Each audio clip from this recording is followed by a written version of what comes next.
What's good, everyone? I'm Boom Gonzalez, and welcome to School Spirit. Now, today we implore you to join us for a look back on the UAAP career of arguably the most spectacular player to ever come out of the Adamson Soaring Falcons basketball program.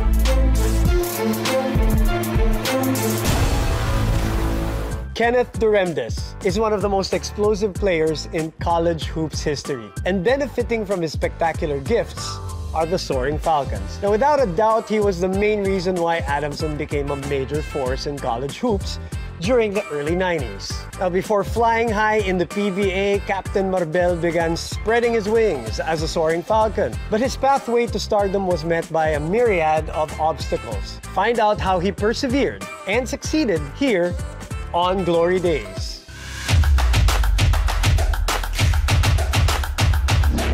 Okay, so other than getting used to the size of the players dito sa Manila, what other challenges came your way early in your career sa Adamson, Coach? Aside from yung bago ka nga sa kultura ng Manila life, again, I don't know if I can say this, no? Ngayon lang, sasabihin ko talaga first time, no? Para mayroon akong experience na talagang may discrimination.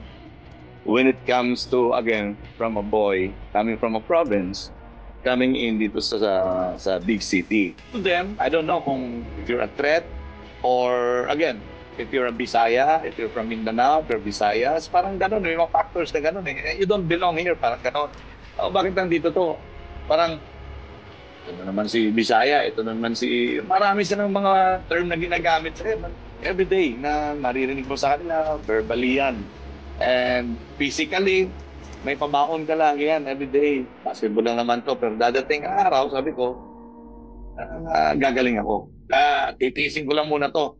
Dahil pag na-intimidate ka, the moment na na-intimidate ka and then nanghina ka dahil you're verbally abused, yun ang hinahanap nila eh.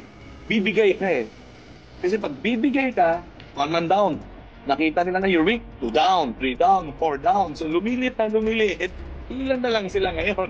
So the chances are, makukuha sila. Yung mga seniors, gagawin talaga nila yun. Ako lang ako, parang uuwi ako ng probinsya, layo-layo. Sabi ko, dito na ako, titiising ko to. And again, sinabi naman sa akin mga ganun, nasa hindi. Huwag ka matakot sa mga yan. Maglaro ka lang, mag-practice ka lang, mag-concentrate ka lang. So lagi akong sinasabi ng mga yan. Wow, Coach, thanks for sharing. I mean, I know it still exists nowadays, pero I'm sure mas matindi yan during your time. Coach, what would you say is the biggest difference between basketball in the UAAP tsaka basketball sa probinsya mo dati? May malaking difference talaga dahil first things first is, again, yung adjustments. Nafe-feel mo sa province na you're the best player na pagdating mo sa Manila. Hindi, it's back to zero. May language barrier pa before. Kaya nga, yung mga first 2 years ko sa Adamson, I was a bench player. Dahil hindi pa pala enough yung talent ko. So again, what I did, yun na naman. Mag-practice tayo ng todo. Hinabol natin yun kung anong gaps ng laro sa Manila at saka sa province. So Coach, after lahat ng mga pinagdaanan mo, I guess the next question would be, what was the moment that made you say na, boy, I belong na to the UAAP? That was my 4th year na noong 1993. After 1992, maganda na yung pinapakita natin dun sa national team, sa youth team. So yung impact noong 1993, ang ganda na, saka yung confidence level ko, talagang galing ka international eh. Mas magagaling, mas malalaki yung players. That's why, noong 1993, that was the best season I ever had sa UAAP. Parang sinasabi nila dati na parang ang basketball dati sa parang madali. Pero hindi ko na-feel na nagagawa pala yun. Hindi naman tayo live nun maglaro. Walang yung mga social na wala kang nakikita na walang mga ano noon, walang mga videos noon na parang pag parang ni-review ninyo kung ano yung mali mo, anong tamang gawin mo. Basta wala. Yun ang difference ng mga players noon. Pinagkaiba dahil nag-adjust tayo ng sarili natin. Hindi tayo nagbe-base dun ngayon sa science, technicalities, lahat na ni-review kung ano yung kailangan gawin, pinapakita sa'yo. Hindi, walang ganun yung araw. So, sa tingin ko, may advantage and may disadvantage din.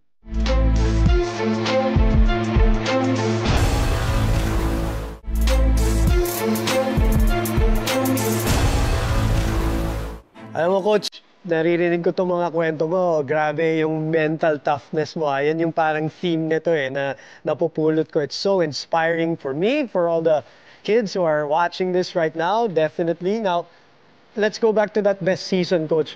What or who was the inspiration behind your amazing play in that year, 1993? Pinakamalaking motivation natin na ganito yung mga kababayan natin sa probinsya. Malaki expectation nila sa atin noon nung pumunta sa Manila. So every time na hindi nila ako napapanood noon, no, first 2 years ko, na-frustrate din sila. So nakakadagdag ng pressure sa akin noon. Dahil siyempre ako, ayaw ko disappoint. Dahil high hopes and expectations sila sa akin. Lalo ko na-motivate dahil nakikita ko na masaya na sila. Na-appreciate nila, nababasa nila, tapos wala pa naman text noon, wala ano, kada uwi ko sa probinsya, it's all stories na gano'n, na ito na, ang ganda ng ginagawa mo, nandiyaryaryo ka na, nababasa ka namin, sikat ka na, gano'n.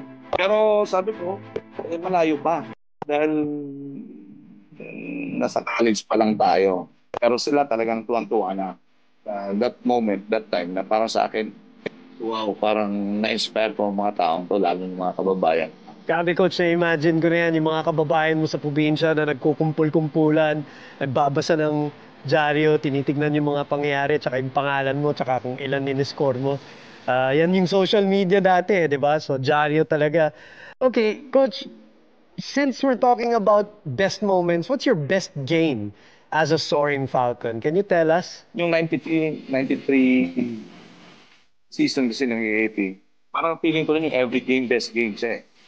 Kaya nga sabi ko, parang hindi ko nga alam kung bakit siya nagagawa. There were times na I can score easily 40, 45, or triple-double, easy. So, yun yung season na parang people are starting to compare me to PBA grades. Yung first 3 seasons ko, parang wala akong masyadong na-achieve.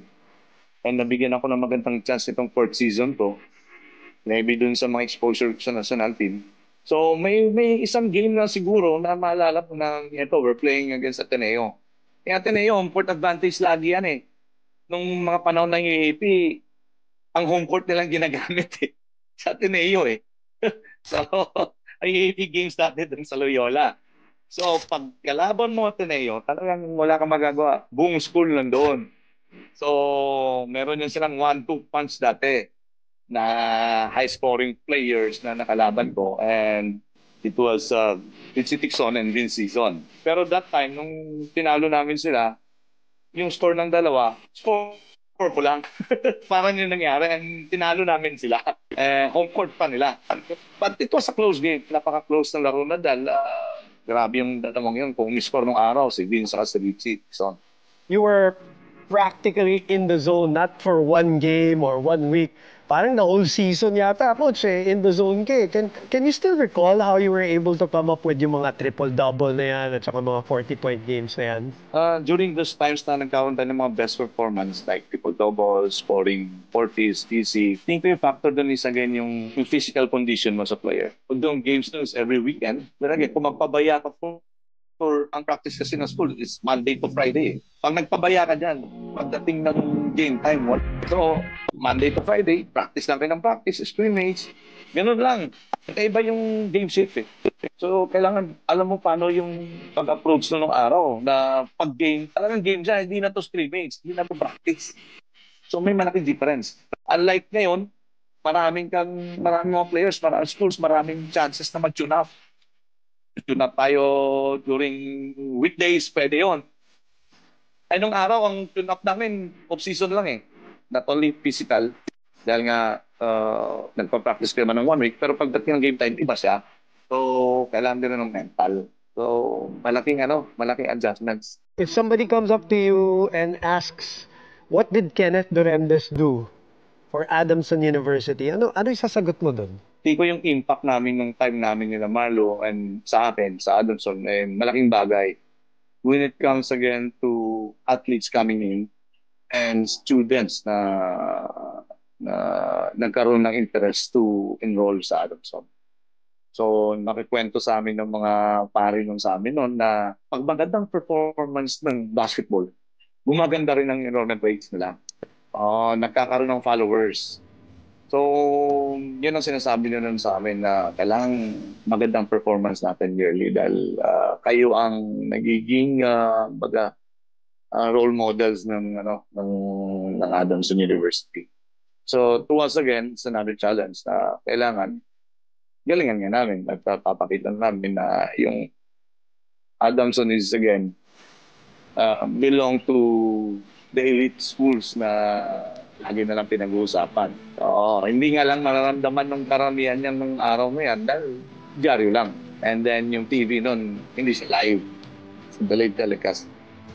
Pero ang impact nun, coming from a school president, magandang impact sa estudyante. Makikita mo pag ang games nun is weekend, Saturday, Sunday, makita mo pag Monday, ang ganda ng atmosphere sa school. Makikita mo yung estudyante, masaya. Wala masyadong, may mga estudyante dati sa amin nagdadala ng pagkain, tinitreat kami, yung mga nakakaangat sa buhay ng mga estudyante noon. So makikita mo yung difference. Pero pag talo, mararamdaman mo rin. Hindi mo rin makikita. Nagpa-practice kayo sa gym, kayo lang. walang nanonood. Pero pag nananalo, full pack yan ng practice sa gym every day. Mafe-feel mo yan. Oo, mafe-feel mo yan. Tapos, pagpapasok ka, makikita mo lahat nakasmile. Lahat na-appreciate. Even the professors, even yung mga maintenance namin sa Adamson. Hindi ko na mapangalanan, pero yung mga best supporter namin. Ever. So, mga estudyante, maaga pa yan, nandun na yan. Kasi maliit lang gym ng Adamson Tupuno yan siya pag nananalo.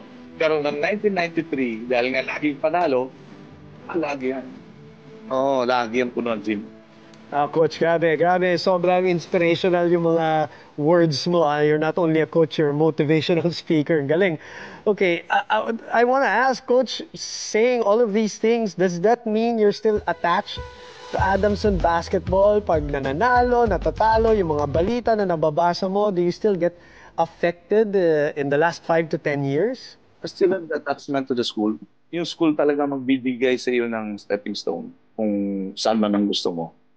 Then yung mga students na nag-inspire sa'yo. So every time na the last 5-10 years, every time na may nababalitaan tayo, kung ano yung frustrations ng team, frustrate din tayo. No? Nagko-comment na tayo minsan, pero on our own. Yung mga teammates natin, nagko-connect pa rin tayo dati before, na pinag-uusapan din natin. But hanggang doon lang, our duties in ang atin tapos na. So, nagservisyo tayo sa school, nabigyan tayo ng chance, nakilala tayo. Nakita nila may mga players like me na naging successful. So, they choose Adamson. So, nakita nila na may something, na may program na maganda. And which is right now, ngayon, all of the schools naman has the best programs ever. No, nung araw, walang ganun Walang program, wala. Basta, you come in, try out, you're good, you're in. Ngayon, may mga sinusunod, may mga team day, may mga recruitment, may mga ganito, etc. Nakita ko, dahil nagkaroon din tayo ng impact sa school.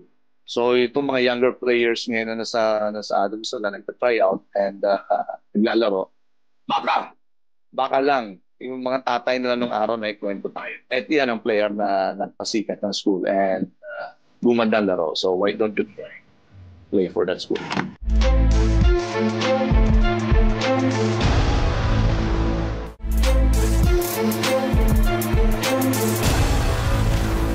When Kenneth Duremdes took flight, there was little anyone could do to stop him.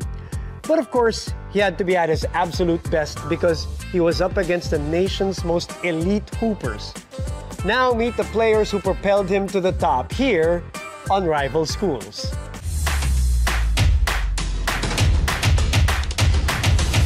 When you started, coming into your own, having your own identity in the UAAP, who were the guys that you considered as your main rivals? Sa scoring talaga dati yung 1-2 punch nga ng Ateneo, si Vince at si Richie Dixon. Sa scoring. Maraming mga players sa market. Pero yun na matatandaan ko dati na talagang scorer, si Vince at si Richie Dixon. Ito yung naramdaman mo Itong players na to naramdaman mo na talagang na mafe-feel mo, malilimit yung scoring mo. So sila Richie Tixon and Vince Season, yun yung mga rivals mo pala in terms of scoring. Okay, ito naman coach, pagka pinag-usapan naman yung mga dumidepensa sa'yo, who gave you the toughest time when nagdo-dominate ka na sa UAP? Ang grabe dumipensa sa akin nung araw si Patrick Brand, si Ray Evangelista. Mangpinsan yun, palitan sa akin yun. Pagkalaban na Adamson, nagpapalitan yun. Utos talaga ni Coach Arik yun na kailangan pag nalimit nyo sa ganitong score yan, malaking chance at manalo. Coach, may rival school ba ang UAP back then? Or a school maybe that you always badly wanted to win against, and why? Basta masarap lang talunin dati, ito na yung Lasal. Dahil sa crowd. Siyempre, dominated nila yung crowd. No? Halos kung kalahati ng gym, kanila yan. And parang feel mo nun, pag tinalo mo sila sa game, parang sa kanila hindi acceptable because of the status. No? Feeling kasi nila, hindi naman ako ganyan sila, parang status kasi nila, talagang elite sila eh, na taas ng level nila eh. And makikita mo naman pag naglalaro, grabe yung mga alumni nila na sumusuporta. So pag tinalo mo yan, parang feeling mo, oh, there you go, okay. Bukas, Monday, malungkot ang buong school nyo, kami masaya. so yun yung feeling. No, napakadami yung pumunta dito, uwi kayo luhaan, basta kami masaya. Kasi Adamson lang kami. Pero yun yung magandang feeling dahil sabi namin, talunin natin to dahil kumbaga sa crowd lang, wala ka ng panalo eh. So masarap maglaro dahil yung crowd against you. Dahil pag nanalo ka, imagine, ilan yung uwi sa bahay nila na masama loob, and then the following day or school day, back Monday, lahat sila malungkot. So yun yung epekto na parang, ito, kami masaya, kayo malungkot. Dahil di nyo kayang tanggapin, matalo kayo ng Adamson. So coach, ganun pala, no? Parang lagi kayong dihado, lagi kayong underdogs kasi you're playing against a good team, tapos sa bahay pa nila. Dahil pagdating ko ng Manila, feeling ko ganun na. Against na sa akin lahat. Dahil dayo ako. From the beginning, dayo ako. So, alam ko na yung feeling na yun. Na-develop ko na yun. Na-experience ko na yun lahat. So, parang ako, mas maganda. Dahil normal na lang sa akin eh. Nung tumatagal sa Manila, kaya yung mga international games ko, hindi naman sa magaganda. Dahil sanay ako na dayo. I love it, coach. You know, others just melt in that situation, pero ikaw gustong-gusto mo. Okay, meron kang special mention kay Coach Johnny Abarientos when talking about your finals matchup. I think season 55 yata yun. Paki-describe naman, Coach, kung ano yung impact ng Johnny A at nahirapan din kayo talaga sa FEU. But that year, hindi ako gamit. Nakita ko na yung championship na yon, talagang may advantage kami dahil sa height. So, tingin ko nun, kami naman nanalo. Pero hindi pala dahil nakita ko, mula nung pag-jump ball, wala nang ginawa ko dito tumakbo buong game. Dahil yun yung game plan nila. Takbo na ng takbo. Hindi na makahabol si Marlo, hindi na makahabol si Giovanni, hindi na makahabol yung mga big men namin. And doon ko nakita na, wow, ganito kabilis si Johnny. Hindi nga mahuli-huli ni Marlo. Sabi ko, anong talent na dito kay Johnny? So sabi ko, wala. Game 1 pa lang, sabi ko, nako, delikado na. Hindi na kami mananalo dito. Wala, sweep talaga kami nun. Dahil dun, sa running game ng FEU nun, dahil si Johnny nag-orchestrate eh. The moment na mag-miss kami, wala na. Nandun na, si Johnny, nag-lay-up na yung mga teammate niya. Ganon din kagaling si Johnny. Mag-develop, magpagaling ng player. Okay, Coach, tapos naging superstar ka na sa UAP kasi sobrang dominant ka na. How did you feel when you were already a superstar? Pati feel mo lang yung pag nasa school ka dati. And pag nasa venue ka, pag naglalaro ka na. Kasi walang social media nun eh. Walang TV. So, mapipil mo lang yung pag, siyempre ikaw, excited ka, umagang-umaga, kaya naman pumasok. Dahil nandun yung mga estudyante, gigreet ka, pag-uusapan ka. Yun lang yung feeling noon. No? Tapos sa gym, tapos after ng practice, marami pang estudyante na hindi umuwi dahil Talagang proud sila makipagkwentuhan, ganito, ganyan. Tapos may mga media na mag-interview. Yun lang yun sa araw-araw. Pero para sa amin, big thing na yun. Wala, okay na pala na medyo sumisikat na tayo. So, yun yung feeling lang. So, I can't imagine siguro kung nung araw, kung may social media pa or live yung TV, siguro same din yun ng mga players yung nararamdaman nila. Pero nung araw, hindi siya ganun ka-hype.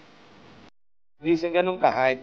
So, wala. Baga sa amin, hype na yun. Coach, okay, sa opinion mo, how big of a factor was school spirit to you, when you were playing in front of that crowd and then yung community niyo in school? Well, yung impact ng school spirit, napakalaki siya. Especially nung time na when you're struggling. Dahil may mga estudyante talaga din nung araw na may mga classmates ka, may mga teammates ka na nandun sa'yo. Aside from yung school, dahil yung school talaga, once na you're an athlete ka, hindi ka nila pababayaan. Dahil especially alam nila, karamihan ng mga pare kasi nun sa alam taga-probinsya rin eh. So yung impact nila sa mga estudyante, lalo na sa athlete ng mga taga-probinsya, ganun din ang tingin nila na naintindihan nila ang sitwasyon na itong mga athletes na to malayo sa mga parents nila for years just to represent Adamson. Big time sa kanila yun. So, yung ginagawa nila is again, pinoprotektahan din nila yung athlete na yun. And may time na financially struggle ka, may time na academically struggle ka rin. So, pumapasok na sila dyan. So, I mean, sa kanila, just to help out the athlete, no, yung makita nila na you're proud of being a Damsonian, you're proud of being an athlete, na-appreciate na rin at gumagawa sila ng time talaga para sa'yo na magiging role model ka ng school and magiging inspiration ka ng mga estudyante. Maraming salamat kay Coach Kenneth Duremdes for accepting our invitation. It was so good talking to another giant of the college basketball scene. I just wish we had more time. That's it for now, folks. We'll see you again next week as another UAP legend logs in to tell his story.